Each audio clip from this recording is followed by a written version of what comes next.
Hello everyone, my name is Gabrielle de la Puente. Welcome to the White Pew Podcast. Today's text is a review of The Dentists. That's not the name of a film or a book, it's like literally just The Dentists, because I haven't seen any books or films or anything lately. I've just been stressing out. Our book comes out in a few days. A few people received their pre-orders today. We did an interview with The Telegraph that was also out today. Alistair Sooke liked the book. He said it was energizing and excoriating. I don't know how to say that word. How the fuck have I written a book? Anyway, this is literally a review of The Dentists because I just do not have the fucking brain RAM to receive culture through my eyes right now. Yeah. Here's the review of The Dentists. If you hear any jingle jangles, my cat is circling the perimeter. Okay. But this is the review of The Dentists. Sometimes I don't look people in the eyes when I talk to them. Instead, I look past them, to the side, over there. I gesticulate and I glance and I project my voice as though I'm addressing a whole audience of ghosts in their periphery. I would love to say that I'm not scared of making eye contact, that it's just a habit. But I think that if I look into a stranger's eyes, bullseye into their pupils, I might be reminded that through the black hole awaits a little bit of magic, or God, or spite, keeping every one of us alive. Do you know that vertigo feeling? Because I don't know if I want to confront that emptiness so casually. The impossible consciousness that inflates our bodies. It's too interesting, too vulnerable. And really, I would rather only look deeply into the eyes of people I trust. One day we can look at each other safely, waiting until the magic or the God or the spite crawls out of the eye hole, slips off the waterline, projects its own voice and tells us what the fuck is going on. I am still not sure how we are alive, how I'm writing this, how I have these eyes to look with. But because I need to do a lot of interviews for the book in the coming months, and seeing as I'm going to be meeting more people than usual at events, seeing also as I've had a few months downtime, sick time, looking only at screens and bedroom ceilings, I read a media training book on the advice of my publicist, and eye contact is what it dared me to do. For what it's worth, it also advised anybody being interviewed to make their point up front. You have to say your conclusion before you illustrate it, and then repeat your conclusion again at the end. As a writer, I'm used to gently building up to my endings for drama and justification. I don't want to spoil the surprise. The media training book was worth it for that advice, to learn that journalists don't have the time to be told stories. You simply need to look into their big open eyes with your big open eyes and feed them good quotes like you are throwing popcorn into their mouth, piece by ruffled piece. The eye contact just means you can be trusted to throw the popcorn where it's supposed to go. Can't speak over their shoulders because ghosts have no appetite. So then I read this book in preparation of being human and found I didn't have anyone to practice with. There was only really the ice cream man doing his last rounds through the streets of Liverpool, green sleeves bleating its polyphonic funeral march, seeing in the end of summer. But I did it. I looked right at the ice cream man. I saw him and he saw me. It wasn't an interview, or maybe only in the sense that having a conversation with anyone is a kind of interview. We spoke through the window cut out the side of his perfect singing van, and I walked away from my confident interaction thinking, we're all alive and it's mostly fine. I opened my Solero and thought, the God behind his eyes has probably seen a million children also being fine, or more than fine. I wondered how he made a living in the winter, and realised I should have interviewed him back. Realised, more broadly, that media training should be taught in schools so we all know what to do with ourselves when those selves come together. I closed the front door, sat down with ice cream in hand, got brain freeze, felt the opposite of fine, and then the toothache I'd been denying all summer quaked inside my mouth. Round 2. Eye contact with the receptionist in the dentist's office was harder to maintain. She was just as nice as the ice cream man. She talked me through all the different ways I could qualify for free dental procedures, and that thing happened where, because we were speaking in the same accent and she was being so helpful, I felt instantly related, even though nobody in my family is blonde. It was harder to focus on Hair Eyes because I didn't want to be there. I think I must be scared of more than I let on, even to myself. I hadn't been to the dentist in 5 years. I lost my electric toothbrush after moving house 3 times in the space of a year. I tried flossing once when I was a teenager, and when the silk tape came back bloody, I thought, well, I'm never doing that again. Life is hard enough. Happy to pay for Soleros and screwballs and 99ers twirled in bright blue sherbet, but I will not look the piper in the eyes. Consequences are none of my business. I hate it here.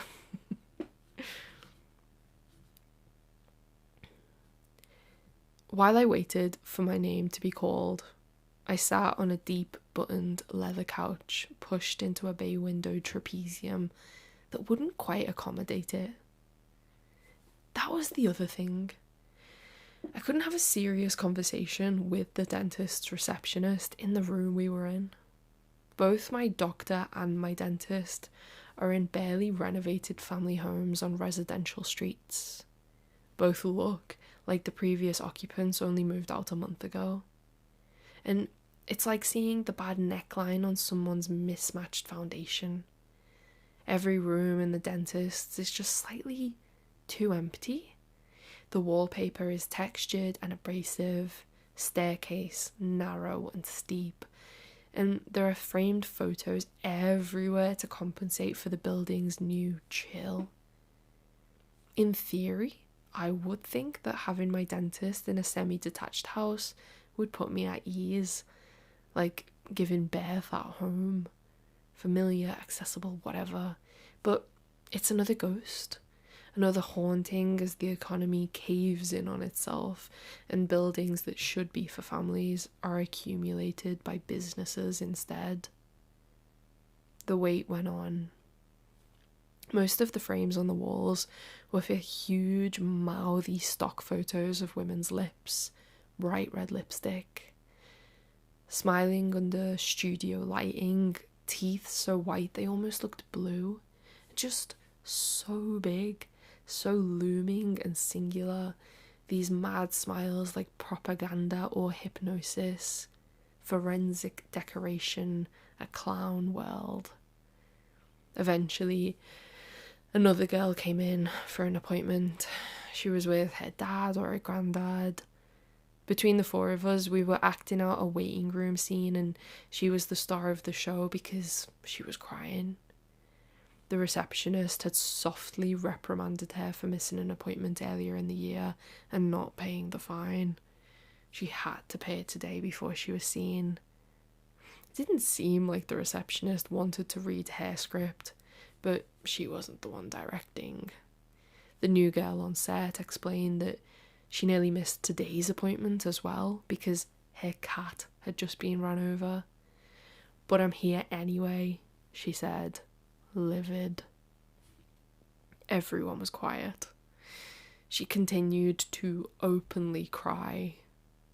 I imagined her lying right back in the dentist's chair with those continuous tears rolling across both of her cheeks and down into her ears, hot wet, the way that sometimes happens when things are especially bad.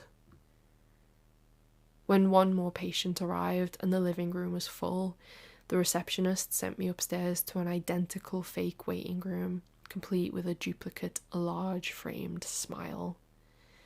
I looked through those cheap grey blinds that are always in semi-public buildings like this. There was another photo up here, this time of Penelope Cruz. Sort of cinematic, sort of stretched out and posed like a Vogue tableau. She didn't even have her mouth open, and it's not like Penelope Cruz had been to get her teeth done in L18.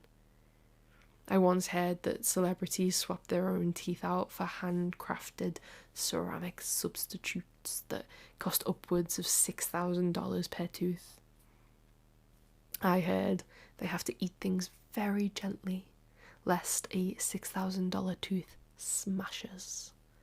Liquid diets, porridge, other slop. And if a tooth smashes, their special tooth ceramicist has to get to work on another $6,000 replacement. Right size, right shape, right colour. They might keep a record of their work. Celebrity teeth samples like paint shades in a catalogue. The celebrity dental ceramicist probably wanted to be a normal ceramicist, but nobody bought their designs, and so this was their only option, waiting for celebrities' teeth to break. When it finally happened to me, the appointment did not last nearly as long as the wait. And for all this talk of eye contact, I never saw the colour of the dentist's eyes.